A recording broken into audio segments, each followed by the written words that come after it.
The Queensland government steam yacht Lucinda was a large government-owned paddle yacht laid down, launched and completed in 1884. The yacht was built by Wilhelm Denny and Sons of Dumbarton, which had one of a number of relatively large shipyards on the Clyde River and was about 15 miles northwest of Glasgow, Scotland. It was rumoured that the Lucinda's style and interior designs were copied off of Queen Victoria's two royal yachts, the Victoria and Albert II, but this claim is incorrect, with reports on her interiors showing otherwise.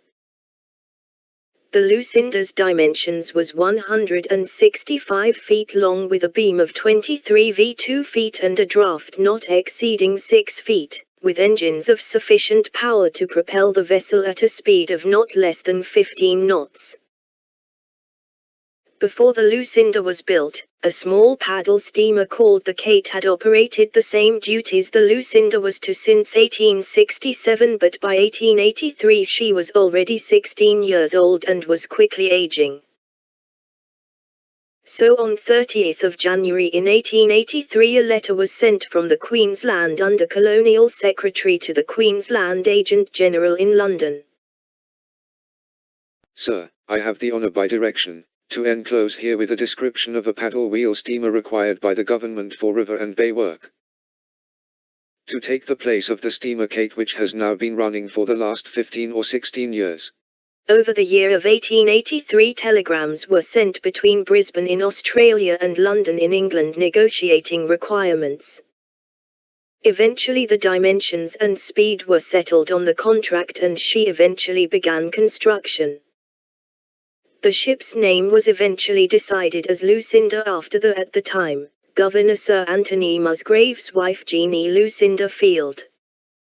Lady Musgrave was the daughter of a New York solicitor and had travelled widely before coming to Queensland. She was well liked among many who called her extremely talented. Lucinda's hull was launched on the 7th of October, 1884. She was then handed to her owners on the 20th of December of that year. She then sailed from Dumbarton to Greenock on the 29th of December, in which she sustained certain damages over that short distance. She was then called back in for repairs and finally she sailed for Queensland on the 17th of January, 1885. She was under command of Captain Wilson with a crew of 30 composed of 2 officers, 3 engineers and 25 seamen and stokers. After she successfully passed her sea trials, the owners began to feel uneasy about taking her out to heavy weather and open ocean, which occurred on her first voyage in the Bay of Biscay. During her career she would meet heavy weather several times and her paddles would have to be repaired many times.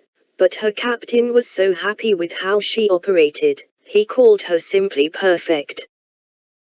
Her interiors were also very well liked by the officials who were lucky enough to travel aboard her, as one newspaper, the Brisbane Courier, had described her interiors the day after the arrival of the Lucinda in Brisbane on the 7th of May, 1885, which had caught a lot of attention. She is a strikingly handsome-looking vessel, schooner-rigged, presenting the appearance of a yacht. Almost the whole space has been utilized for cabins and captain and officers' quarters, etc., and the fittings of these compartments are most complete in every particular. From an external view of the steamer, no idea can be formed of the beauty and comfort of her internal fittings, which have been carried out on a scale quite new to Brisbane. There are in all 4 cabins, 2 on the main, covered by what may be termed the hurricane deck, and 2 under the main deck. The lower saloons are entered by 2 commodious companionways from either side of the ship. The whole of the cabins are either panelled with polished teak and rosewood, which is a very pretty contrast, or hand-painted designs on wood, and the ceilings throughout are of a light colour and prettily embellished. The after and upper saloon, which may be termed a social hall, is a fine roomy apartment, upholstered with a brown material which forms a pretty contrast with the dark-coloured panelling and hand-painted portions of the saloon. Further aft on the same level is a ladies' cabin gorgeously fitted and elaborately furnished. The lower saloons are fitted out in the same elaborate manner as the upper ones, having couches or settees all around, and revolving chairs at the dining tables. There is also space at the dining tables in these saloons to comfortably seat 80 persons. The saloon in the forward part of vessel, with sofas all round with turn-up backs so as to afford sleeping accommodation for 20 passengers. An oval-shaped deck opening in centre, with stained glass skylight afforded light and ventilation. After part of deck house fitted up as a ladies' ante-room, with side panels of Japanese tapestry. The forward part of the deck house contained the smoking room. Inside of bulwarks made of grained imitation teak. One 18-foot lifeboat, one 19-foot gig carried, both of teak. Technical detail of this magnificent vessel is not without interest. She was powered by 3 furnaces heating a single-ended steel boiler, of 13 feet 10% inch inside diameter and 9 feet 11 inches length, which generated steam to the 2 engines of the diagonal compound oscillating type, which in turn drove 2 paddle wheels of 12 feet diameter. A special feature was the installation of electric lighting throughout. She was also outfitted with 1 brass 6-pounder cannon. The armament may have been intended for defensive purposes, but its only reported subsequent use was to start yacht races in the Brisbane River. After docking, the Lucinda received a refit to her machinery before sailing around locally, then heading for Townsville carrying many government officials such as the Premier, the Attorney General and the Minister for Public Instruction. For the next 15 years the Lucinda would be employed for mostly government-directed duties, such as ministerial voyages to the north and cabinet meetings down into Moreton Bay. One of the duties that occurred aboard her was a farewell party for Lady Norman, wife of the departing governor, Sir Henry Norman, in May 1895.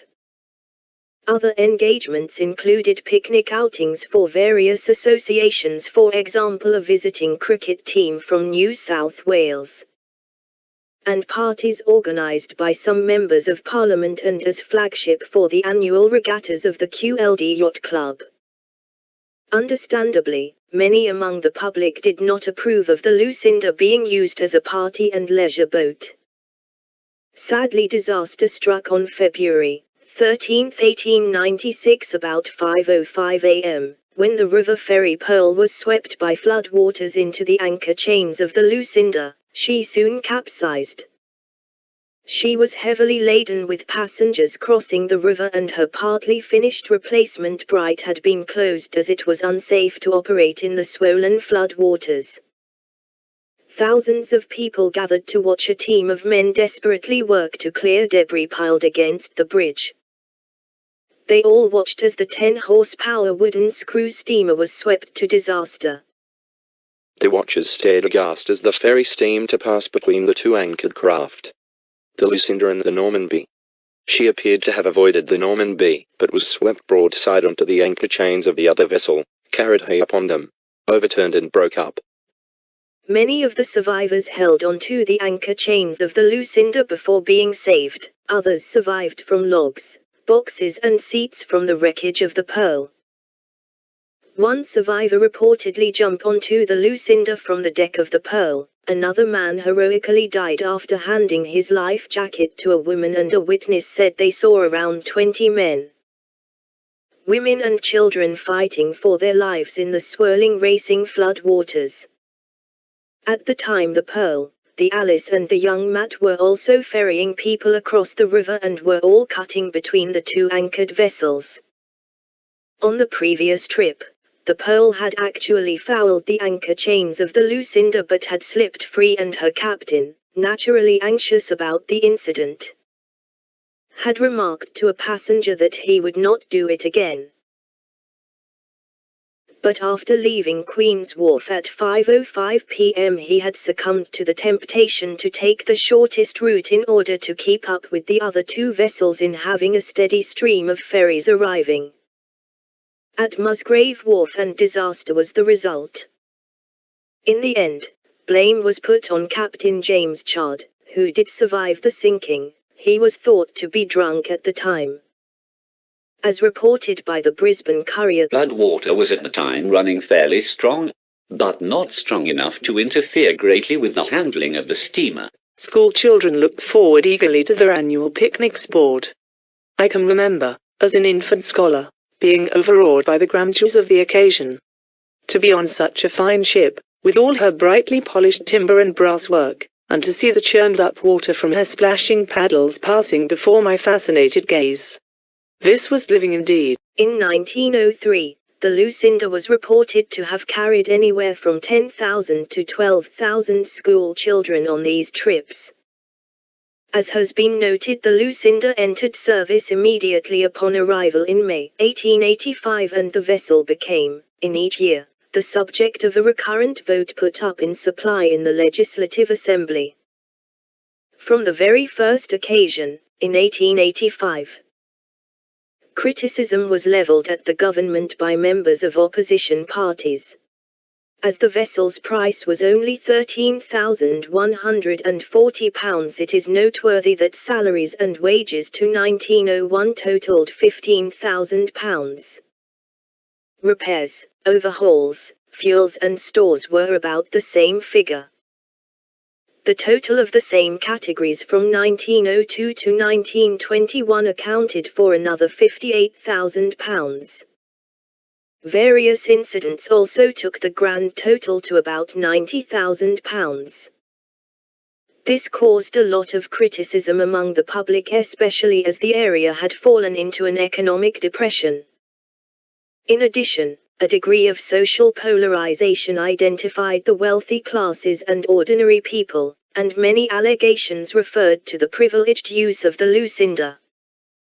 Government ministers responded that the cost was justified on the grounds that the vessel provided a means of transporting governors, ministers and others to northern ports, which was thought to be a high position enough. Entertaining distinguished visitors, serving as a setting for ministers' deliberations, assisting the other government boats on their duties, and being lent for charitable fund-raising and other activities. By 1920 the Lucinda was beginning to fall in popularity, and she began to show her age, despite biannual dry docking for repaints and general overhauls. The expense of maintaining the vessel in a seaworthy condition, and paying for salaries and wages, coal, stores and victualling, became an ever-increasing problem, and on the 10th of December 1920, the Premier announced in the House that the vessel had largely outlived her usefulness. She was therefore laid up in 1921. Contemporary newspaper items reviewed the ship's career. Last log by Captain Craig before she was laid up. It was dated on the 13th of January, 1921, and read: 9:15 a.m. cleared dock gates and steamed to jetty, stowed draft for a debt, etc. Put canvas cover round lifeboat, washed down, several small jobs. 3 p.m. AU hands paid off. Shipboard well to Queen's Wharf. C. Smith left as caretaker. The entire crew received a gratuity of £405. The government eventually sold the Lucinda to Evans, Anderson, Phelan & Co., which was a Brisbane engineering firm, in 1923. For £400, which nowadays would equal £25,772. She was then partially dismantled, by removal of the towfumper and paddles, and the fine fittings and furniture were auctioned some months later, which earned them £304 overall. Some years later the hull was bought by the Riverside Coal Transport Co. and turned her into a dumb barge to carry coal from Ipswich to Brisbane. Mr. Ken Campbell, chairman of directors of the Riverside Companies, said, Colin and Norman C. Campbell bought the Lucinda probably from Mr. Jack Bloomer, a machinery dealer at that time. The boiler and propelling machinery had been removed. Mr. Norman Campbell, then Deputy City Engineer of Brisbane City Council, designed machinery to make her a self-unloader capable of discharging at up to 500 tons an hour. A cross-hold conveyor moved coal to a side forward aft conveyor discharging into a boat, where coal was elevated in a bucket elevator. The elevator was designed to be telescopic, and so allowed the Lucinda to pass under the Victoria Bridge, which was about 29 feet above high water, to the City Electric Light Co. Proprietary Limited, corner of William and Margaret Streets, Brisbane. The Lucinda was enjoyed by the people of Brisbane, and I enjoyed a trip across Moreton Bay and marvelled at her paddle wheels in action and the beauty of her lines. A few years later the Lucinda was finally beached on Bishop Island in 1937, which was near the mouth of the Brisbane River. She was to serve as a breakwater on the beach of the man-made Bishop Island. She slowly rusted away over the years and began to be covered in sand and mud. Later in 1986 a project was started to try and raise her, but subsequently failed. Today, she is covered over in mud and sand, because of the extension of Fisherman's Island over Bishop Island, covering the Lucinda completely. Luckily many relics still exist today. The original complement of chairs alone numbered about 50. A large table 2.4 MC 1.4 m, is owned by the convent of St. Joseph at Nunda. This table is thought to be the table that the Constitution draft was written on in 1891. Another table is in a private collection. It was original in the captain's cabin and was given by Edward Phelan of Evans, Anderson and Phelan to one of his daughters, who subsequently passed it to her daughter. There was also a smaller table which has been mentioned from time to time in newspapers, reputedly purchased at the auction of Lucinda's furnishings and fittings in early 1924. The ship's female figurehead once stood in the grounds of Amity House at New Farm, taken there by the late Thomas Wellesby when he owned the house, but sadly it has completely disintegrated since. The Queensland Parliament holds some valuable relics as well. But luckily overall many of the relics of Lucinda that are known to still exist are on display in Brisbane. These are at the Royal Historical Society of Queensland Museum, which holds a cannon, builder's plate, ship's bell, 2 chairs and an embroidered supper cloth. Queensland Maritime Museum, which holds the steering wheel, windlass, newel post, cutlery chest and several pieces of silverware. Queensland Museum, which holds a navigation lantern. Newstead House, which holds a chair.